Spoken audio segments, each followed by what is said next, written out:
Nakakalungkot sapagkat sinimulan po ng Marcos administration yung kanilang pangangampanya ng negative campaigning. At naalam naman na po lahat yan nang sila ay nagkaroon ng proclamation noong February 11, bumira si Bongbong Marcos, uncalled for, unprovoked, sarili niyang palo kung ano-anong sinabi, imbis na sabihin niya. Alam po ninyo, tayo po ay nakapagpatakbo ng isang very successful na matagumpay at matiwasay na kampanya way back in 2022. And we really avoided yung negative campaigning dahil hindi po yan ang gusto marinig ng sambayan ng Pilipino.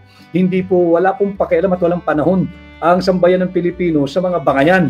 Ang kinakailangan po tugon doon sa problema ng unemployment, underemployment, inflation, yung wala pong mauwing pagkain ang karamihang mga Pilipino, ang paglaganap ng kriminalidad, ang muling paglaganap at pagbabalik ng droga. Yan ang dapat nating pinag-uusapan. Hindi yung name calling, hindi yung negative campaigning. Simula pa lang nag-negative campaign ka na. Mabuti na rin sapagkat sinimulan mo, ating sasagutin ang mga binabato mo na wala namang basihan. Yang Team Suka na yan, alam ho ninyo, talaga namang hindi nakakahiya na ikay napag-utusang bumili ng suka. Ang daming beses kong napag-utusan ng nanay ko nung ako'y bata at enjoy ako pag inuutusan. Alam ho ninyo kung bakit. Anyway, we'll try to make this. Anyway, nung ako'y bata, nag-enjoy ako pagka ako'y inuutusang bumili ng suka. Whether yan sa sari-sari store, sa convenience store. Wala pa ho convenience store nung panahon ko. Sari-sari store po ang tawag dyan. Yung neighborhood store. Sari-sari store po yan. Diyan ka utusan, o kaya ay sa grocery, o kaya mismong sa palengke. Basta pag inutusan ka, kaming mga tayo po na merong normal at masayang kabataan, nag-e-enjoy tayo dahil opportunity po natin yan, yung sukle na binigay sa atin ng nanay natin pambili ng suka. Minsan dadagdagan mo pa bili ka pa ng anong tawag doon, mantika. Hindi dalawa bibilin mo, may sukli yan, sigurado, hindi ka nang bibigyan kulang Nag-enjoy ako dun sa sobra. Hindi dahil nangungupit ka, bawal sa amin yun, ayaw ng nanay ko yan. Pero, pwede kang bumili ng chewing gum, pwede kang bumili ng candy, pwede kang bumili ng popsicle, makakabili ka ng extra mo Hindi marami, pero yun yung benepisyo. Pagka sinunod mo yung magulang mo, pwede kang bumili. Small items, yan, chewing gum, candy, crackers, o yung mga chips, o kaya ice cream. Kaya pagka naalala ko, very popular po yung Team Suka. Yes, napag-usapan po namin kahapon yan. Kaya yung higit na nakararaming Pilipino, pati kabataan, wala pong nakakahiya na kayo ay pinabili ng suka. Huwag ho kayong makikinig dyan sa mata pobreng yan. Yung mata pobreng yan, yung mandato niya galing sa atin, sa ating lahat. Huwag po tayo makikinig dyan. And again, as our title, nababasa ninyo, issue-based campaigning. Yan ang ating dinadala dito sa Hakbang ng Maisog. Issue-based campaigning. Kasi nga, sinimulan ho nila yung negative campaigning. Babalik tayo ngayon. Hindi natin sasabayan yung negative campaigning. Issue-based po tayo, katotohanan. Kung gusto ninyo ng ganyan, gusto ba ninyong pag-usapan natin kung sino sa mga buhay ninyo? Salamat kay Joa de Viva. Salamat po. At may naglabas nito. Tanungin po ninyo dyan sa banat ng banat na yan. Gusto mo bang pag-usapan natin kung sino sa buhay mo si Maya Santos? Gusto mo bang pag-usapan natin yung mga pangalang Richard Cambe, yung Jennifer Jen Corpus, yung Arman Padilla, yung Zenaida Ducot? Gusto mong pag-usapan yan? Kung gusto mo, okay sa amin. Pag-uusapan natin yan. At yan ay issue-based.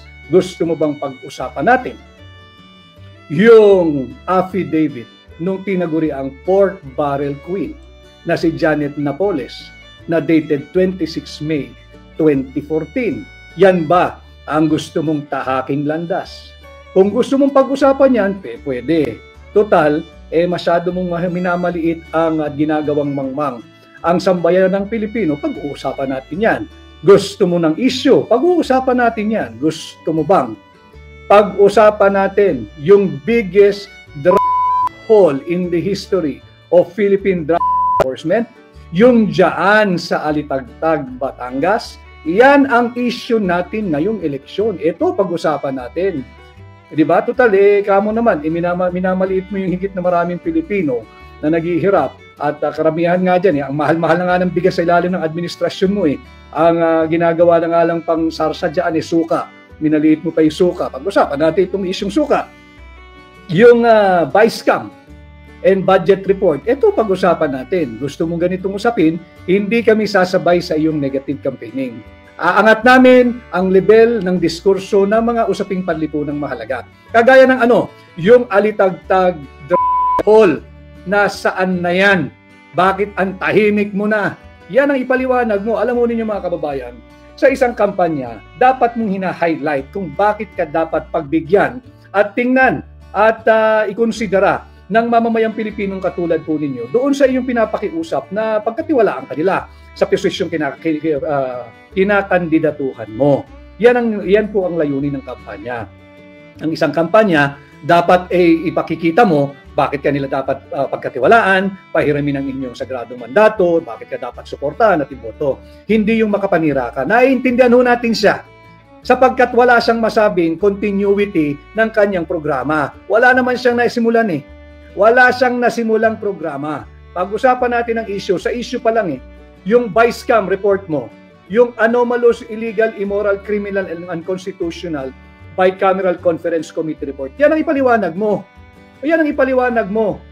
Yan ang isagutin mo yung bakit merong 28 item na blanco na nung tinotal ay nagkakahalaga ng 241 billion pesos. Saan ninyo dinadala ang pera ng Pilipino? Yan ang sagutin mo, hindi yung, ako I'd like to think mga kababayan, parte ito ng kanilang diversion scheme para mawala yung usapin dito sa kanilang incompetence, dito sa kanilang corruption, dito sa kanilang kurakot. Ito po yung mga issues na hindi nila malabasan. Ipit na ipit sila, kaya ang ginagawa nila, umuopensa, umaatake ng wala sa lugar. Unprovoked, unnecessary, uncalled for. Ngayon, kami naman sa Duterte senatorial candidates, karapatan naming sumagot sapagkat hindi naman pwedeng tayo magpapagaslight at they will try to change and they're changing the narrative na sila yung punong-puno ng anomalya, maghahanap sila ngayon ng isang pamamaraan to deflect yung issue palayo sa kanila. Hindi po, well, ako personally, I can only speak for myself, bilang hakbang ng maisog, hindi po ako papayag. Hindi po ako papayag pag-usapan natin ang mga issue. At pag-uusapan nga natin, binubuhay ninyo yung issue ng pork barrel at base nga sa affidavit ng pork barrel queen tinagurian si Janet Napoles, May 26, 2014. Salamat kay Joa de Viv at kanyang pinablish yan sa kanyang pahina. Yung mga pangalang Richard Cambe, yung pangalang Jennifer Jen Corpus, yung Arman Padilla, yung Zenaida Ducot at yung Maya Santos. Yan ang gusto mong pag-usapan. Kung gusto mo mag-negative campaign, ipaliwanag mo sa amin sino itong mga pangalang ito. Anong nangyari doon sa Alitagtag Drug Hall, yung Alitagtag Drug Bus. Wala nang balita ang sambayan ng Pilipino sa pinagmalaki mo na 14 billion baka mo na halaga ng sabat. Nasaan na yan? Baka bumalik na sa kalsada. Hindi nyo na pinag-uusapan. Wala nang impormasyon ng mamamayang Pilipino tungkol dito. Ito pag-usapan natin. And then, balik tayo sa issue ng vice cam. Huwag ho nating kalilimutan yung 117 billion pesos na pera ng Philippine Deposit Insurance Corporation. Huwag po niyong kalilimutan yun yung lahat ng mga bank, yung mga Pilipinong may bangko, may deposito, may naitatabi. Importante pong alam niyo to, 117 billion pesos pera ng PDIC kinuha po ng Marcos administration. Sa nila linagay, syempre, pampondo ng kanilang unprogrammed appropriation nung nakaraang taon, ng 2024. Pinondohan yung IX, pinondohan yung ACA, pinondohan yung kanilang mga pork barrel, at kung ano pa. Hindi nga tayo kinakausap, wala nagpapaliwanag, tinatago. Yan ang hinihingi ng hakbang na maisog. Transparency, accountability, peace, and security. So yun po yung issue natin, yung 25 billion pesos ng DBP, yung 50 billion pesos ng Land Bank of the Philippines, yung 60 billion pesos ng PhilHealth. Saan ninyo dinadala ang pera naming mga Pilipino? Gusto nyo ng issue? Yan, pag-usapan natin. Issue-based tayo. Naglagay ako ng mga notes ko rito para maganda. I'm trying to make our life tonight a little light, but it cannot be. Marami po talagang seryosong problema ang ating bansa na nangangailangan ng mga seryosong taong kayang magbigay ng seryosong solusyon. Kaya ito po dito sa ating pakikipag-ugnayan sa inyo ng live, issue-based campaigning po ang ginagawa ng hakbang na maisog. Hindi naman kami nag-resort sa negative campaigning. Natataon lang na talagang lahat ng ginawa ng administrasyong ito panay negatibo. And let me just bring this one up to you. Kahapon po may lumapit sa akin regarding doon sa aking naging talumpati at sumasang-ayon naman po sila na palakasin ang mandato ng Philippine. Lagyan natin ito ng kapangyarihan na magsagawa, utusan ang lahat ng taong gobyerno, elected or appointed, na sumailalim sa isang mandatory open, fair, transparent, and credible hairful. Importante po yun dahil sabi ko nga, Article 11, Section 1, public office is public trust. At lahat ng panahon dapat ay may pananagutan ang lahat ng taong gobyerno sa kanyang nasasakupan, sa kanyang nasisilbihan, in this case sa ating po mga Pilipino. So ito po dapat natin pinag-uusapan. May nagsabi sa akin, hindi ko nga alam negatibo na raw ang lahat ng ginagawa ng administrasyong ito. Minsan lang silang may pag-asang magpositibo, tumanggi pa sumailalim sa test. Ayun nga rin ho ang hindi ko maintindihan Negatibo na sila sa lahat ng ginagawa nila, chance na magpositibo, tumanggi pa. So gusto ninyong issue-based, gusto ninyong sagutin namin. Yung inyong mga negative campaigning, sasagutin natin. Basta tanda lang din kayo. Nasaan yung 500 billion flood control funds? Nasaan? Yan, sagutin nyo yan. Hindi negative campaigning to, issue-based ito. Sinabi nila ito sa kanilang SONA, 500 billion pesos sa loob lamang ng 2 taon ang kanilang inubos at sinasabing merong higit kumulang 5,500 flood control programs. Nasaan? Issue-based tayo. Negatibo ang dating sapagkat negatibo ang inyong performance. Wala kaming makita. Wala kayong nagagawa pang mabuti sa sambayan ng Pilipino. Mangangalahati na kayo sa inyong termino. Mga kababayan, 6 na taon lang itong mga to huwag tayong pumayag. Ngayon, tama yung sinabi ni Pangulong Duterte kahapon. Ito ulitin ko. At ganun din naman yung sinasabi ko, kahit saan ako magpuntang lugar. Ako'y nagpipresenta, nagpapasukat, nagpapakilatis, nagpapakilala, at nagpapasuri. Kung sakasakaling sa tingin po ninyo, ako'y karapat-dapat na pairamin ang inyong mandato at ng inyong boto, tulungan po ninyo ako maging senador number 56 po sa balota, si Atty. Vic Rodriguez. Subalit, kung sa tingin naman ninyo na kontento na kayo sa ganitong uri ng korupsyong nagaganap sa ating lipunan, higit na talamak ang korupsyon, kung happy kayo, kung kontento kayo, meron pa silang 3 taon, dito nga naman kayo sa kanila. Tangkilikin nyo sila. Huwag nyo kaming samahan sa Team Suka. Pero kung gusto ninyo ng totoong pagsisilbi, alam ho ninyo, ulitin ko yung sinabi ko kagabi, ang suka ang kalaban ng mga tanso. Ang suka ang kalaban ng mga gintong peke. At ang suka ang kalaban ng mga mambubutol. So, kung sa tingin ninyo na mas mababa ang drug at mas mababa ang krimen dito sa administrasyong ito, di yung 3 taon, bigay pa ninyo uli sa kanila. Tangkilikin nyo yung kanilang grupo. Pero kung naniniwala kayo na higit na mahirap ang buhay ngayon, walang trabaho, underemployment, unemployment, mataas ang inflation, mataas ang kriminal, ganap muli ang drug, hindi safe ang ating kalsada, dito po kayo sa Duterte senatorial candidates. Andiyan po kami kagabi, nagpakita po kaming lahat, kompleto kami, pakitulungan niyo po kami. And then, back to the issue again, 500 billion pesos flood control funds, ginamit nila. Nasaan? Gusto niyong pag-usapan ang issues natin, panagutin po natin sila. Anong nangyari doon sa flood control funds? 200 inosenteng Pilipino nalunod sa baha dahil ninakaw yung pera para sa flood control programs. Huwag po niyong kalilimutan yan. Iyan ay isang katotohanan. 200 inosenteng Pilipino patay dahil sa pagnanakaw ng pondo na para sana ay sa flood control funds. Yan ang ating pag-uusapan. Pati po yung 25 tonelada ng ginto na reserve ng Central Bank natin, ng Bangko Sentral ng Pilipinas, nagbenta sila. Hindi malinaw. Kanino nila binenta? Wala hong sagot sila rito. Wala pong transparency. Kanino nila binenta? Importanteng malaman natin kanino nila binenta. At magkanong halaga nila binenta. Kung magkano man ang bentahan dyan, per ounce, per kilo, per ton. Kinakailangan alam natin. Dahil baka naman nagisa na naman tayo sa sarili nating mga mantika. Yung ginto, baka sila rin ang bumili. Ibinenta ng Bangko Sentral kung kani-kanino na sila lang din pala. Hindi po yung Bangko Sentral. Itong mga at baka sweetheart deal pa yan, bagsak ang presyo. Ito yung mga pananagutan dapat nilang ipaliwanag.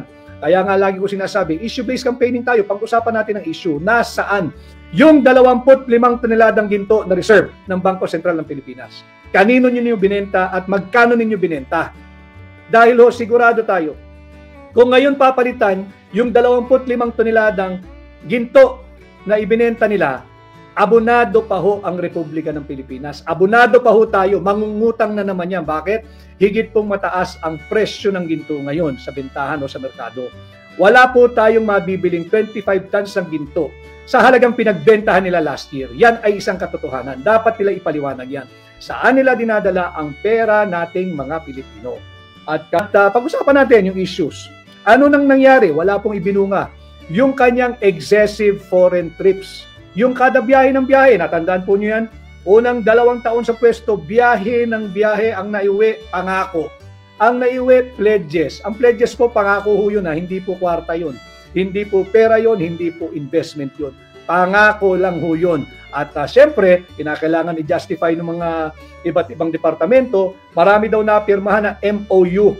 Alam ho ninyo, ako'y naging aktibo sa practice sa pribado, yung MOU, pagka mayroong mga pagpupulong ng malalaking negosyante, lumilipad doon ang MOU. Kinakailangan ma-justify bakit ka nagpunta doon sa lugar na yun eh. Sa kumpanya mo, sa business partner mo, para may maikwento ka, nagpirmahan kami ng MOU. Pero yung MOU ho, wala pong halaga yun, wala pong meaning yun. Memorandum of Understanding. Why do you have to reduce your understanding into a memorandum form? Eh kung nagkaintindihan na nga kayo. Common sense ho yun. Kung tayong dalawa nagkaintindihan, ba't kailangan natin isulat? Hindi pa naman agreement yan. Nagkaintindihan lang tayo, nagkaigi tayo. Pero wala pong visa yan. Hindi naman enforceable ang Memorandum of Understanding.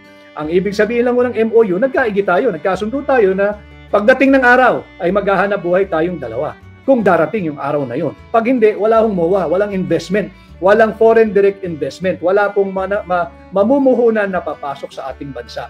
Yan po yung panimula ng kanilang pambubudol diyan sa kanyang excessive foreign trips. Issue-based huli ang ating kampanya. Ang EDCA bases, nagkalat po ang US military bases dito sa ating bansa. Nagkalat po yan. At makikita naman natin sa dalawang pananalita na niya sa kanilang ginagawang rally, tinataas po niya yung intensity ng anti-China rhetoric niya.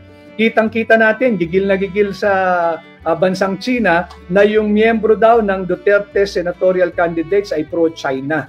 Nakalimutan niya kasi na ang number 1 source ng ating imported products ay China. Inaaway niya ang China. Totoo po yun. Ang number 1 source of our export, yung export destination po natin, number 1 pa rin ang United States. Kaya nga, parehong mahalaga itong mga higanting ekonomiyang ito. Pero hindi ka dapat makipag-away sa bansang China. And fact of the matter, hindi ba nung kumakandidato ka noong 2021 at noong 2022, ang takbuhan mo ay yung mga Filipino-Chinese na tumutulong sa atin nun? O bakit ngayon galit na galit ka sa China? At sinasabi mong pro-China ang Duterte senatorial candidates. Ba't sinasabi mo na si Pangulong Duterte ay pro-China? Hindi siya pro-China, he is pro-Filipino. Ang interes si Pangulong Duterte, interes ng Pilipino.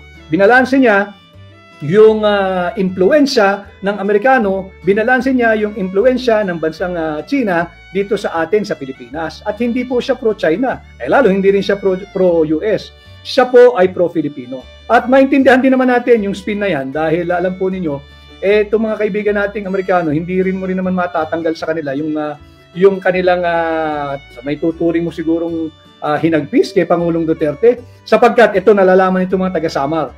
Tatandaan po nyo yung ginawang howling wilderness, sinunog yung Samar nung isang colonel, si Colonel Smith. Sinunog yung Samar dahil nga po, di ba, nagkaroon ng bakbakan dyan noong panahon ng Amerikano at gadigma ang Pilipino. At kinuha nila yung Balangiga Bells. Yung Balangiga Bells, ito po ay ginawa nilang trophy. Trophy na ipinapakita nila na tinalo nila ang Pilipino. Maraming Pilipinong namatay. Just correct me if I'm wrong. His name, I think, is Colonel Jacob Smith. Nasa kasaysayan po yan. Ang utos ni Colonel Smith noon, dahil natalo nga sila, ang utos niya sa kanyang mga sundalo, higit akong matutuwa kung mas marami kayong papataying Pilipino. Nasa history book po yan. At ang kanyang kautusan, lahat ng makikita niyong Pilipino na nag-edad 10 years old pataas, patayin ninyo. Yan ang utos niyan. Wala rin naman sanction ng Amerika dyan sapagkat yung Colonel Smith to, yung ginawa niyang howling wilderness, yung Samar, namatay po yan, hindi Colonel, na-promote pa yan, namatay yan as a general. Yan ang katotohanan. Kaya hindi mo matanggal sa ating matagal ng alyado at kaibigan na Estados Unidos. Yung iilan lang naman dyan, hindi lahat. Dahil pinasauli ni Pangulong Duterte yung Balangiga Bells. Di nila matanggap yun. Bakit naman hindi nyo matanggap? Amin yun. Di ba? Ginawa ninyong war booty.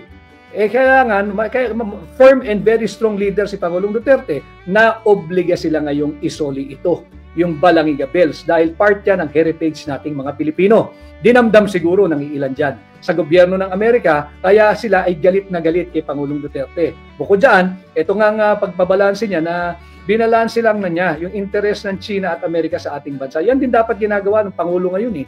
Yan ang dapat niyang ginagawa sapagkat alam nyo, we are so situated in a very strategic position. Dapat nga tayo gitna ng mga yan eh. Tayo nagdidikta, anong gusto mo China, anong gusto mo US, halika kayong dalawa rito. Pagkakasunduin ko kayo, huwag niyo akong diktahan. Dahil itong lugar na inyong pinagtatalunan, nasa akin yan eh. Yung napaka-importanting maritime zone, yung sa South China Sea. Yan ang ating pinag-uusapan dapat. Issue-based. Ang nangyayari, naglipa na po ang US military bases sa Pilipinas. Kahit ano pong tawag nyo dyan, tawagin ninyong EDCA, tawagin ninyong Visiting Forces Agreement, base militar po ng Estados Unidos yan. Hindi makatungtong ang mga Pilipino, hindi makatungtong ang tropang Pilipino dyan sa espasyo ng lupa na ino-occupy sa kasalukuyan ng US military troops, facilities, and kung ano-ano pa nilang kagamitan. So yan po ang katotohanan. Yan ang issue ngayong eleksyon, pag-usapan natin. Dapat yan kasi balanse yung approach natin sa ating pakikipag-ugnayan sa Amerika at sa China. Hindi tayo dapat sunod-sunuran dito sa Amerikano. Hindi tayo dapat sunod-sunuran. Ano na bang naibigay nila sa atin? Pinagamit mo yung base militar natin na libre. Pinagamit mo ng libre. Eh kung nagpagamit ka na lang, sana ginamit mo na lang din sila. Singilin mo. Kailangan natin ng pera eh. Tapos pagka sila nag-i-extend ng tulong in the form of a loan assistance. Loan pa rin yung utang ho yun. Tayo magbabayad nun. Pag-usapan natin issue-based campaigning, issue-based tayo. Kaya lang talaga magne-negative ang Administrasyong Marcos sapagkat wala pong ginagawa ito para sa kapakanan nating mga Pilipino. Yung pag-usapan din ho natin yung sa impeachment ni Vice President Inday Sara Duterte, bahagi po ito ng kanilang diversionary tactic. Nais nilang ilihis. Dahil naniningil po, tatandaan nyo itong midterm election is a referendum. Referendum ito kung sang-ayon nga kayo sa unang 3 taon ng Marcos administration. Ulitin ko, ako ay nagpapasukat, nagpapakilatis, nagpapakilala, nagpapatimbang sa inyo. At kung sa tingin po ninyo tayo karapat-dapat at nararapat, pahiramin po ninyo ako ng inyong tiwala at boto. Iyon po ang dapat ginagawa ng lahat ng kandidato. Hindi po yung negative campaigning. Pero, hindi naman pwedeng lulunukin natin lahat ng sinasabi nila dahil gaslighting po yan. Hindi po tayo dapat maging biktima niyan. Tinutuwid natin yung mulit patuloy na pambubudol ng Marcos administration at dala-dala niya hanggang kampanya.